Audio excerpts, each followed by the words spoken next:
La ponencia se titula Reconstrucción del imaginario urbano venezolano a partir de la fotografía contemporánea. Voy a estar hablando de las imágenes o las percepciones que recibimos todos como habitantes de una ciudad contemporánea. Podemos hablar de Mérida, podemos hablar de Caracas, Barinas, ¿no? O sea, es todo aquello que sea un conjunto urbanizado que nos, de una u otra forma nos transmite o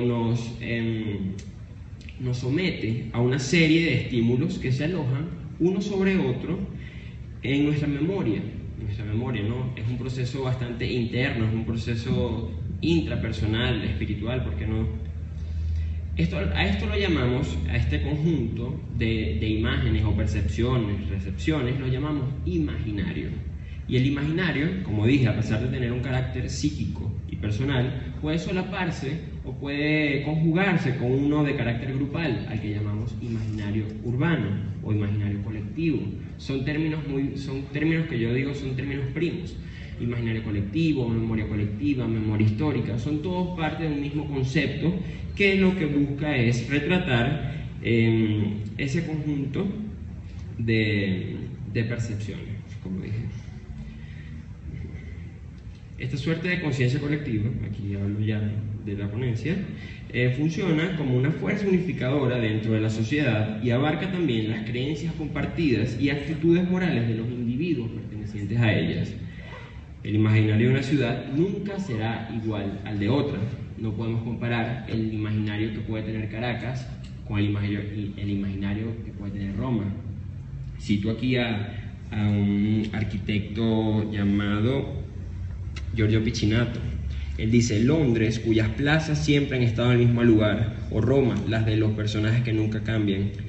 Caracas es Caracas, la multifacética, la que cambia como si nada, la que se mueve tan rápido como la sangre de sus habitantes. Caracas es una ciudad contemporánea. Y la ciudad contemporánea es muy difícil de describir. Lo dijo él mismo, Piccinatto, en su libro Un mundo de ciudades, en el que decide analizar distintas ciudades exponiendo sus problemas más importantes o más relevantes, como si tuviera que contárselos a un ciudadano común. Es como esas conversaciones que podemos ver en cualquier momento de todo lo que pasa en la ciudad. Es una conversación de alguien que se queja con alguien que dice no tengo agua, alguien que dice no quiero estar más en las colas. Todas esas cosas forman parte de un imaginario urbano, ¿no? Son todas las creencias, las costumbres, ¿por qué no llamarlo la cultura de una ciudad? Vuelvo a Giorgio Piccinatto. Él entiende la ciudad como un indicador de la sociedad y resalta sus particularidades, exhibe los resultados de las políticas aplicadas y enfatiza sus conflictos. Esta parte es muy importante para entender la investigación. Pero por otro lado, en la comprensión de la ciudad se encuentra Arturo Almandos con su serie de libros La ciudad en el imaginario venezolano, en la que recurre a la literatura nacional para recrear escenas clave en el proceso de urbanización del país, extrayendo párrafos de la obra de Teresa de la Parra, Rómulo Gallegos, Salvador Garmendia, Arturo Larpieti, entre otros, con los que logrará armar un imaginario urbano-social de distintas épocas. Ya vamos a llegar a la fotografía. Teniendo como base estos dos enfoques de comprensión de la ciudad contemporánea, o de la ciudad, mejor dicho, todavía no hemos agregado este término tan importante. Es necesario definirlo, ¿no? Para muchos utilizamos contemporaneidad, contemporáneo, pero no entendemos qué es la contemporaneidad. Para el filósofo italiano Giorgio Agamben, contemporáneo es aquel que percibe la sombra de su tiempo como algo que le incumbe y no cesa de interpelarlo, algo que más que cualquier luz se refiere singular y directamente a él, quien recibe en pleno rostro el haz de tiniebla que proviene de su tiempo. Ahora, si hablamos de contemporaneidad en el arte, según María Elena Ramos, el hecho artístico de hoy se hace y hace preguntas, es un hecho de cuestionar. El arte siempre ha cuestionado, pero más que nunca en la contemporaneidad de eso se trata el arte, de cuestionar. El arte disemina inquietudes y las va dejando al paso en la vida de los espectadores valiéndose de distintos medios, por ejemplo la fotografía. ya no como medio, sino es como arte misma. La fotografía hoy en día es para muchos artistas, bien sean plásticos, instalativos, performativos, es la base, ¿no? Es un registro, es una manera de hacer perdurar, hacer, ¿por qué no?, infinito, inmortal, un momento. Eso es la fotografía. A través de la siguiente selección de trabajos fotográficos hechos en el siglo XXI, a partir del 2000 o tal vez un poquito antes, satisfacen estos trabajos, además de satisfacer la mirada y estimular el pensamiento crítico, representan en una cierta manera el imaginario urbano venezolano de la contemporaneidad que todos vivimos, reflejando la realidad de los que vivimos una ciudad que bombardea sensaciones, en muchos casos negativas, tristemente, imposibles de ignorar, consecuencias de una actualidad agudamente politizada que ha penetrado en todas las instancias de la vida, hasta en el arte mismo. Ahora sí empezamos. Todo hoy tiene un ayer. Estamos hablando de Caracas, vamos a hablar de Caracas. Muchos de aquí son de Caracas, ¿no? Bastante. Todo hoy tiene un ayer. La Caracas que hoy vemos como un laberinto de concreto armado, en su momento fue un pueblo tradicional de pequeña población, fundado alrededor de 1500 algo, para entrar en contexto histórico. Tuvo su primer gran impulso en la dictadura de Guzmán Blanco, que en 1870 le eleva a una categoría premoderna con miras hacia Europa, teniendo de base la economía de la agricultura y su exportación. El proyecto Traslación del joven artista Óscar Abraham Pavón, que vemos en pantalla, presenta un registro fotográfico que de manera consecuente documenta las casas tradicionales del casco histórico de la época de Maricastaña, o sea, como todos nos referimos, ¿no? Maricastaña es un personaje proverbial, símbolo de una antigüedad muy remota, presente en el imaginario y en el lenguaje coloquial venezolano. Pavón enmarca el rastro que dejan los techos de tejas a dos aguas en las paredes medianeras de las casas vecinas, donde la memoria de lo destruido pervive en el presente y en el imaginario, como en los techos rojos de Caracas. Adelante un poquito. Con el paso del tiempo, los cambios de gobierno y el descubrimiento del petróleo, la población urbana de la ciudad venezolana aumenta significativamente. El porcentaje de urbanización pasa de 15% en 1926 a 53% en 1950 y después a 76 en 1971. Así, redondeando, podríamos decir que el porcentaje de urbanización creció 25% cada 25 años, y eso es muchísimo. Eso es un proceso que a Europa le tomó más de un siglo. En Venezuela ocurrió en menos de 70 años. Caracas se proclama ante los ojos del mundo como una ciudad de vanguardia y cosmopolita, lo que trae consigo la inversión de capital extranjero en la empresa privada nacional y la construcción de una nueva ciudad moderna, que es la que vivimos, y funcionalista en pleno trópico. Existen muchas teorías sobre el fracaso o la muerte de la modernidad, estudiado por grandes filósofos. Es un tema muy largo, no puedo entrar en el fracaso de la modernidad, pero vamos a asumir que la modernidad en Venezuela fracasó, bien sea por la corrupción, por la mala aplicación de políticas, o porque quién sabe por qué no. Tal vez solo después del famoso helicoide de la Roca Tarpeya, la Torre de David es el mayor símbolo de fracaso de la forzada modernidad implantada como sistema cultural. Y es a través del lente de Ángela Bonadíez y Juan José Olavarría que se logra entender a profundidad la complejidad de este tótem en ruinas de concreto que se muestra aún erguido en pleno centro de la ciudad. Aquí vemos una foto perteneciente a la serie La Torre de David en el año 2013. Bonadíez y Olavarría encuadran fragmentos de una construcción abortada que se hipertrofia hacia su interior y pervierte su objetivo arquitectónico. La dupla logra documentar a través de la fotografía un hábitat por mucho inexplorado de ambigua estética, que aparenta estar en un proceso de construcción, pero que en realidad, tal cual un cuerpo sin vida, se descompone día a día frente a los ojos de todos los caraqueños. Aquí tenemos otra imagen de Ángela Bonadíez. Los dos, Bonadíez y Olavarría, identifican el centro financiero con finanzas como una metáfora del país que revela los últimos 30 años de historia política y social venezolana. En ella podemos ver las promesas incumplidas, el populismo que asfixia, la convivencia de estructuras, el caudillismo o caciquismo que impera en las organizaciones venezolanas. plantea y evidencia fallos y conflictos en todo nivel, deja al descubierto la incompetencia política y se presenta como una radiografía de nuestra economía por décadas. La Torre de David, en Caracas, no es solo una favela vertical, es, como dijo Federico Vegas en su artículo, en un artículo excelente que se llama Venezuela en Venecia, él dice que es un monumento a las oportunidades perdidas. Si continuamos con los fracasos políticos en urbanidad y en urbanismo, en habitación y en ideología, encontramos otro denunciante que a través de la cámara y un poquito de edición digital se ha consolidado como un representante del arte contemporáneo venezolano en el exterior, y nos estamos refiriendo a Alexander Apóstol. En la serie Residentes Pulidos, realizada a partir del montaje de imágenes fotográficas, el artista retrata un repertorio de arquitectura moderna perteneciente a los años 50, limitadas al umbral fronterizo de una Caracas que se pierde sistemáticamente, que pierde su tradicional presencia, transmutándose en vestigios de un pasado opulento y reciente para desplazarse indolente hacia un futuro incierto. Esto lo cito de la página del autor. Es lo que él define como su serie Residente Pulido, una serie que ha ido trabajando en diferentes edificaciones y le agrega más adjetivos: Residente Pulido, invasiones, Residente Pulido, ranchos, Residente Pulido en comercio, tiene muchos.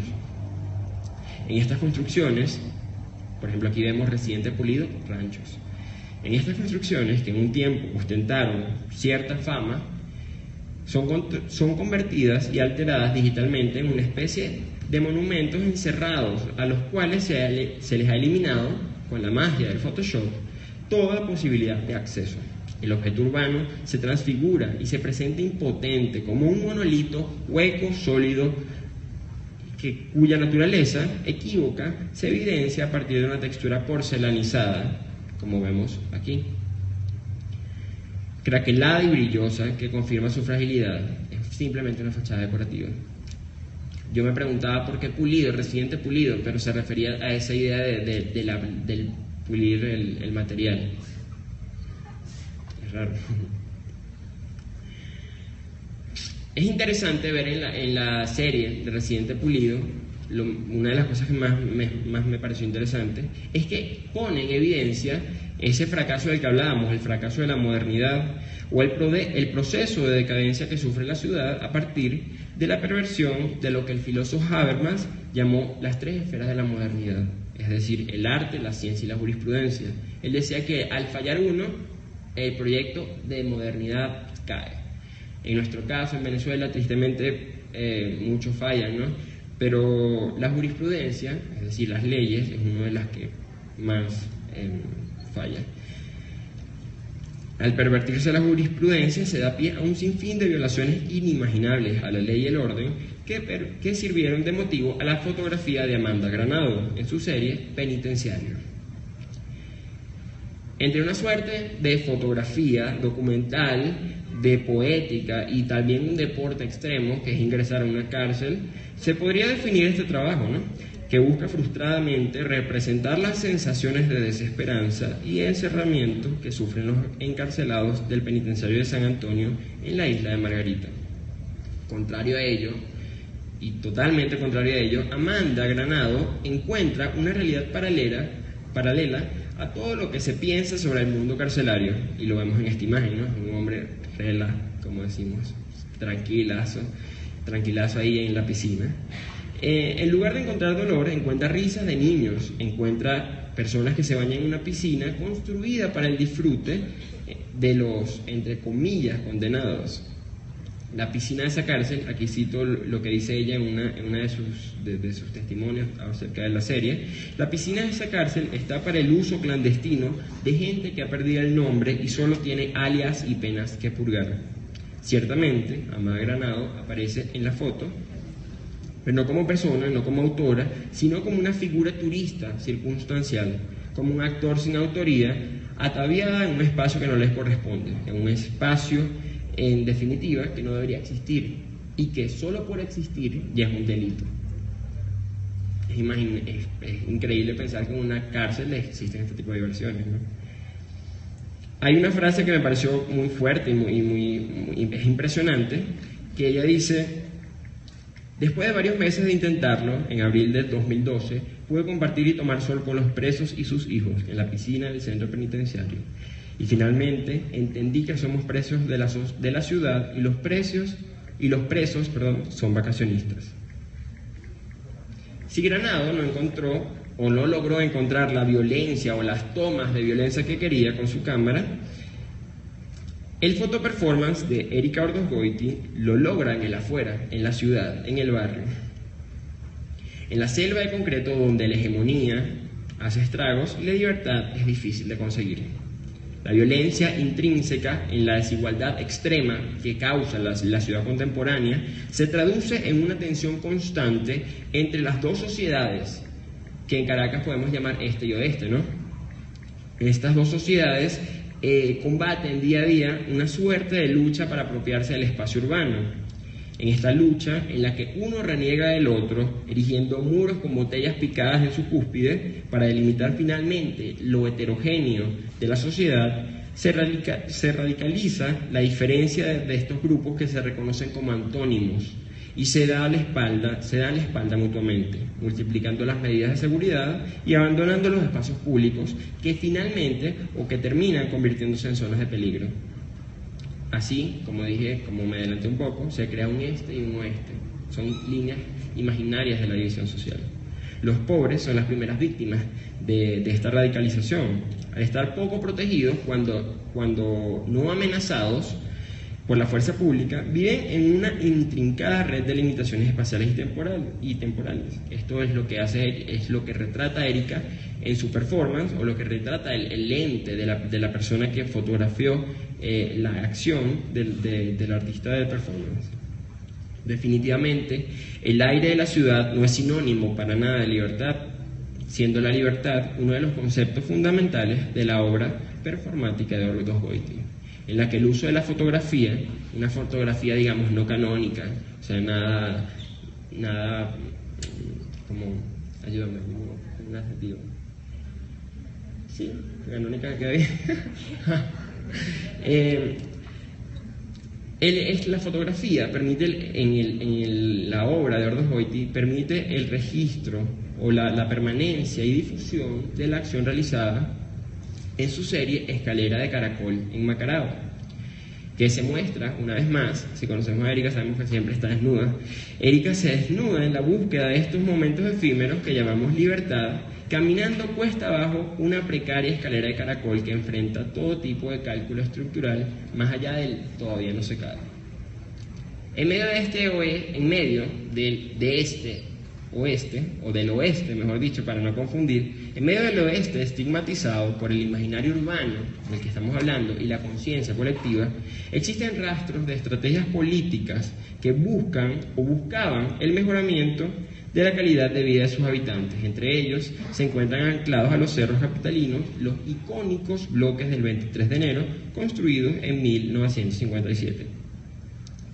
¿Qué pasó? Se ve verde, Erika. No es Hulk, es Erika.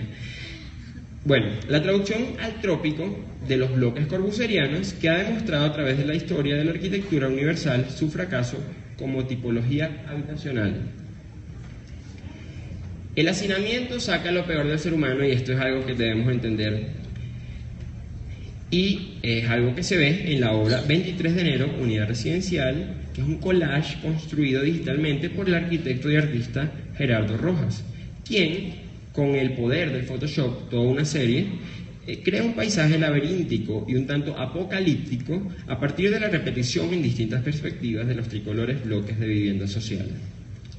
Paradójicamente, parece ser que la utopía arquitectónica en Venezuela, a través de un ciclo perverso, corrompe sus ideales para convertirse en el nido del malestar urbano. Utopías que nacieron para crear una sociedad de iguales fueron luego reducidas a instrumentos de exclusión, siendo el 23 de enero, que vemos en pantalla, un hito más en la lista de ejemplos de modernidad, arquitectura y fracaso. Los bloques no están solos, a los bloques los acompañan, se adhieren y crecen como un mundo harapiento, citando a Gasparini, una enorme costra sobre la superficie terrosa y calcinada de los cerros, los famosos ranchos. Pues el rancho, si lo definimos, es un elemento habitable, sin planificación arquitectónica, baja calidad de materiales y ausencia estructural, que con una estética muy particular complementan el paisaje construido de la ciudad capital y se arraigan en el imaginario urbano del venezolano contemporáneo. Hablar de Caracas y no hablar de los ranchos es imposible. Todos entrando a Caracas vemos el rancho, todos saliendo de Caracas vemos el rancho. El rancho forma parte de Caracas y de Venezuela, y no es algo de lo que haya que renegar, ¿no? Iván Amaya, que vemos en pantalla, en las imágenes, observa desde hace 10 años las diversas formas de cómo se construyen los ranchos, capturando imágenes a color en formato digital en diversas barriadas del país con el propósito de entender cómo estaban construidas las ciudades de arriba, como se titula su serie, tanto en lo social como en lo estético y en lo arquitectónico. Amaya resalta el carácter instalativo del rancho, enmarcando y resaltando en sus fotografías el unir, el armar y el superponer que le hacen ver el rancho como un elemento estético. Entendido bajo conceptos artísticos, digamos, de una manera muy poética, podemos hablar del hombre entonces, el hombre común latinoamericano, en este caso el venezolano, como un artista que inconscientemente crea en la arquitectura de su vivienda espontánea un manifiesto de descontento y desgracia de una estética decadente, viendo el rancho como un monumento plástico a ideales y sueños perdidos, una consecuencia de la experimentación liberal de élites sobre la ignorancia. Es una respuesta fácil y errónea a una desesperante necesidad básica. Cae la noche en Caracas, ¿no? O sea, ya hemos hablado de muchas cosas. Al caer la noche en Caracas, podemos imaginar lo que mostraba María de los Ángeles, una noche retratada por Subon Lee. Esta foto que vemos no la tenía pensada, pero la agregué más, es reflexión, es una foto de la serie Detonaciones de Violette Boulet del año 2013, en la que retrata algo que una escena de la vida real que pasó. Un camión de carne se voltea, el conductor muere y las personas saquean el camión sin importarle la vida del conductor. Es una fotografía fuerte, ¿no? Si sabemos el trasfondo. Y solo quería ponerla como para entender también cómo es el venezolano, cómo piensa el venezolano y cómo actúa el venezolano, que es lo peor. Vuelve a la noche, cae la noche. En el rancho, en la Torre de David, en las escaleras de Macarao o en cualquier parte de la ciudad contemporánea de la que estamos hablando. El imaginario urbano se torna cada vez más oscuro y se llena de temores. Ya los mitos y leyendas como el Silbón, la Sayona, la Bola de Fuego, para los que son del llano, están más allá, quedaron atrás con Maricastaña en la memoria histórica. La ciudad de las diferencias sociales se vuelve homogénea en luces y miedo. La muerte acecha en cada espacio urbano, y esta fue la inspiración del fotógrafo Juan Toro, que retrata de una manera súper cruda y dolorosa, pero de una indudable belleza, las balas que atraviesan los órganos y dan muerte a los contemporáneos que transitan las calles de Caracas. La serie se llama Plomo, fue el año 2013, del artista Juan Toro, y entonces aquí vemos un zoom de un acercamiento hiperbólico, como lo digo aquí, la belleza de la muerte, lo sádico de ver un tejido que aún sangra, si podemos ver, ¿se ve? Bueno, ahí hay carne, en las balas se ve un poquito de carne, es un tejido aún sangrante que impregna de un rojo ya sin vida a la bala metálica, que perforó bien sea la vida de Juan, de María, de Salvador, de Manuel, de quien sea, o cualquiera que caminó por la sendacita de Intras. Otra de las fotos más de Juan Toro.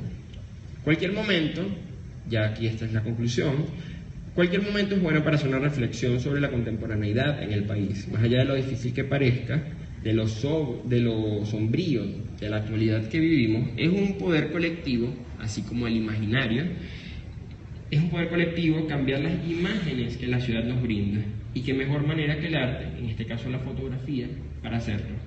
Por ahora, solo le pido a la famosa y polémica Virgen de Caracas, de Nelson Garrido, que nos mantenga siendo parte de esta contemporaneidad y, más allá de eso, nos ayude a cambiarla. Gracias.